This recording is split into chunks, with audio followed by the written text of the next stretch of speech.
अस्सलाम वालेकुम। कैसे हैं आप लोग? उम्मीद है बिल्कुल ठीक होंगे। Welcome to my YouTube channel और मेरा नाम है डॉक्टर मोहम्मद शफाक। आज की वीडियो में हम एक और मेडिसिन के ऊपर बात करेंगे।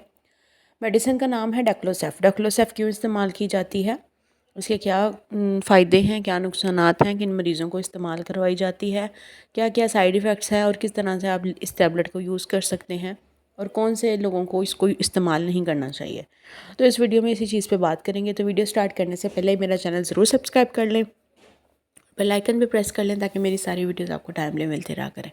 तो चलिए वीडियो स्टार्ट करते हैं। आज की हमारी मेडिसिन है डेक्लोसेफ। डेक्लोसेफ ब्रांड नेम है और अगर मैं इसके जेनेरिक नेम की बात करूं तो वो है सेफ्राडाइन। सेफ्राडीन भी कह सकते हैं, सेफ्राडाइन भी कह सकते हैं। अब जेनेरिक नेम क्या होता है, जिसको हम आम ज़ुबान में साल्टिया फार्मूला कहते हैं और मेडिकल की ज़ुबान में इसको जेनेरिक नेम कहते हैं या फिर किसी भी मेडिसिन का एक्टिव इंग्रेडिएंट कहते हैं।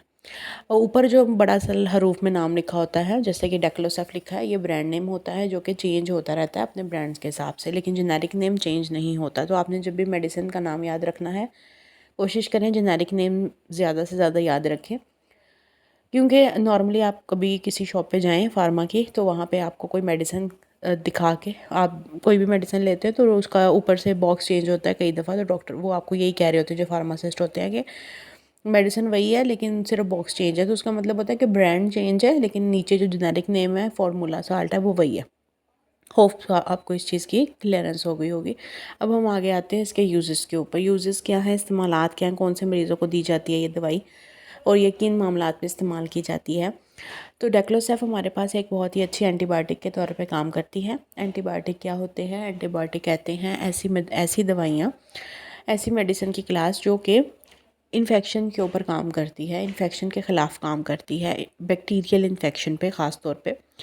बैक्टीरिया का अगर इन्फेक्शन आपके जिस्म में हो गया है किसी भी जगह पे, तो उसको ट्रीट करने के लिए एंटीबायोटिक्स दी जाती हैं। एंटी मतलब ऑपोजिट, मुखालिफ काम करती हैं और बैक्टीरिया के ख़िलाफ़ काम करती हैं। ठीक है, तो डेक्लोसेफ एक ऐसी दवाई है जो कि एंटीबायोटिक के तौर पे काम करती है। अगर आपके जिस्म में किसी भी किस्म का बैक्टीरियल इन्फेक्शन हो गया है, जैसा कि दांत का इन्फेक्शन हो गया है, कुछ लोगों को दांत में बहुत ज़्यादा दर्द होती है, इन्फेक्शन हुआ हुआ होता है, दांत निकलवाने के बाद बहुत ज़्यादा इन्फेक्शन हो जाता है, तो उसको ठीक करने के लिए भी इस्तेमाल करवाई जा सकती है। कान के इन्फेक्शन में, नाक के इन्फेक्शन में भी काफ़ी लोग इसको इस्तेमाल करते हैं, डॉक्टर जिसको इस्तेमाल करवाते हैं।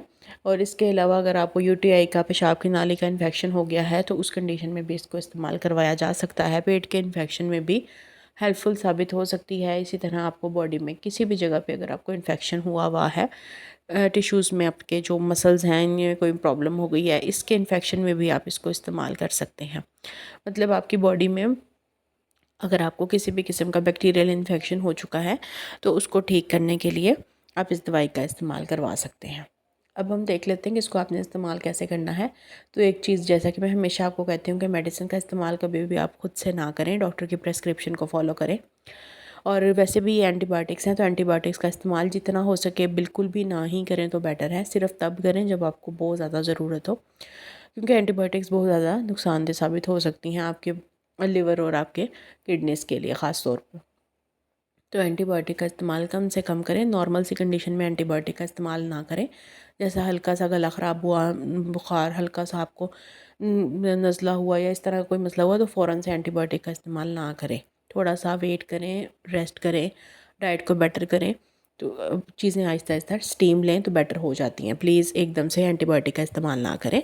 सिर्फ तब करें जब आपकी कंडीशन ज़्यादा ख़राब हो या फिर डॉक्टर आपको प्रॉपर एंटीबायोटिक्स पे लगे, तब आपने एंटीबायोटिक का इस्तेमाल करना है, खुद से नहीं करना।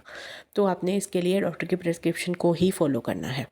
अब हम देख लेते हैं कि इसके साइड इफ़ेक्ट्स कौन से हैं और क्या, कौन से मरीज़ों को इसको नहीं लेना चाहिए। तो ऐसी माएँ जो दूध पिलाती हैं या फिर हामला हैं, कोशिश करें कोई भी, चाहे कोई एंटीबायोटिक है, चाहे कोई भी मेडिसिन है, खुद से इस्तेमाल ना करें।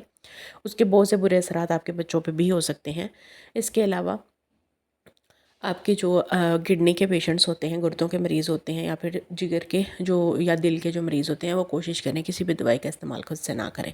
इसके अलावा अगर आपको किसी भी किस्म की एलर्जी है, तो भी आप किसी दवाई का इस्तेमाल खुद से ना करें। और ख़ास तौर पे अगर आपको किसी दवाई की वजह से एलर्जी होती है, तो उस दवाई का इस्तेमाल ना करें।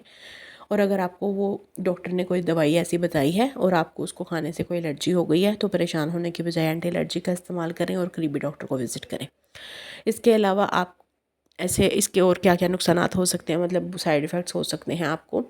आपका स्टमक इरिटेट हो सकता है अगर आप इस तरह की दवाइयों का इस्तेमाल ज़्यादा करते हैं। आपका ड्राई माउथ जो है ना, उसमें ऐसे ड्राइनेस सी फील हो सकती है, नोज़िया लाइक कंडीशन, मतली हो सकती है आपको। उस मैदा मतलब डिस्टर्ब हो जाएगा आपका। कुछ लोग जो बहुत ज़्यादा इस्तेमाल करते हैं उनको अल्सर लाइक कंडीशन भी हो जाती है, ज़ख्म बन जाते हैं मैदे में। इसके अलावा आपको गुर्दों का मसला भी हो सकता है, लिवर का प्रॉब्लम भी हो सकता है अगर आप बहुत अरसे से यूज़ करें या बहुत मकदार में यूज़ करें। तो ये थी इसकी आज डिटेल। उम्मीद है आपको वीडियो अच्छी लगी होगी, समझ आई होगी। कोई क्वेश्चन हो तो आप पूछ सकते हैं। अपना बहुत सारा ख्याल रखें, दुआ में याद रखें, और मिलते हैं इंशाल्लाह अगली वीडियो में। कमेंट सेक्शन ऑन है, कोई भी बात हो, कोई चीज़ पूछनी हो आप वहाँ पे पूछ सकते हैं। अल्लाह हाफ़िज़।